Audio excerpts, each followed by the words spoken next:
Hi hello అండి, welcome back to Janu ఇంటి రుచులు. ఈరోజు వచ్చేసి చపాతీలోకి బెండకాయ పళ్ళెం చేసిండాను.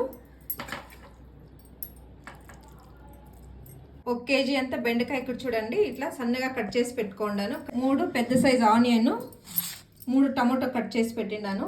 కరివేపాకు కొంచెము. బాండ్లోకి ఆయిల్ వేసుకుంటాము. బెండకాయ వేసి ఫ్రై చేసుకుంటాము.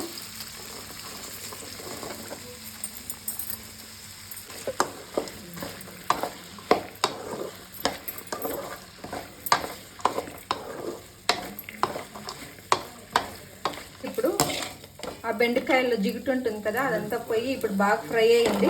జిగుటు పోయేంత వరకు బాగా ఫ్రై చేసుకోవాలి ఆయిల్లో. ఇప్పుడు దీన్ని వేరే ప్లేట్లోకి వేసేసుకుంటాను.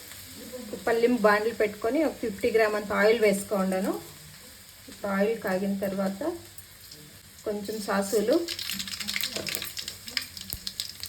కొద్దిగా జీలకర్ర సాసులు చిటిన తర్వాత ఆనియన్, కరివేపాకు వేసేసుకుంటాము. ఇది బాగా ఫ్రై చేసుకుంటాము.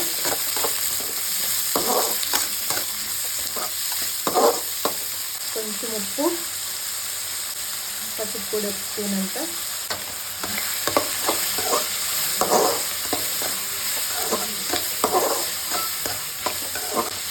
ఆనియన్ కొంచెం ఫ్రై కానీ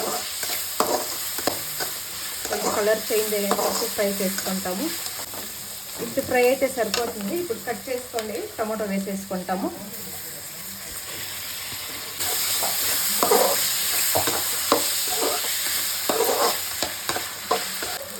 ఇప్పుడు టమాటో ఇంత ఫ్రై అయింది. ఇప్పుడు సాంబార్ పౌడర్ వేసేసుకుంటాము. సాంబార్ పౌడరు, కొద్దిగా చిల్లీ పౌడరు వేసుకొని పచ్చివాసన పోయేంత వరకు ఫ్రై చేసుకోండి ఆయిల్లోనే. ఇట్లా ఆయిల్ అంతా పైన వచ్చేసి స్టార్ట్ అయింది. ఇట్లా అయినప్పుడు సాంబార్ పౌడర్ పచ్చివాసన పోయిందనమాట. బెండకాయ వేయించి పెట్టుకొని వేసేసుకుంటాము.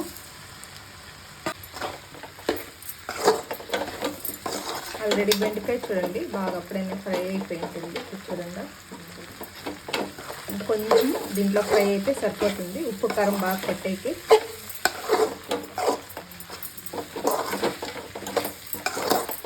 కొద్దిగా వాటర్ వేసుకుంటాము. ఇప్పుడు వాటర్ వేసేసి అన్ని కరెక్ట్గా సరిపోయింది ఉప్పు కారము. జస్ట్ కొంచెంసేపు మూత పెట్టుకుంటాము.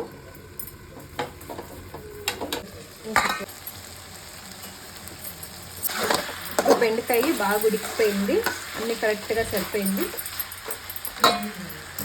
కొంచెం కొత్తిమీర వేసేసుకుంటాము.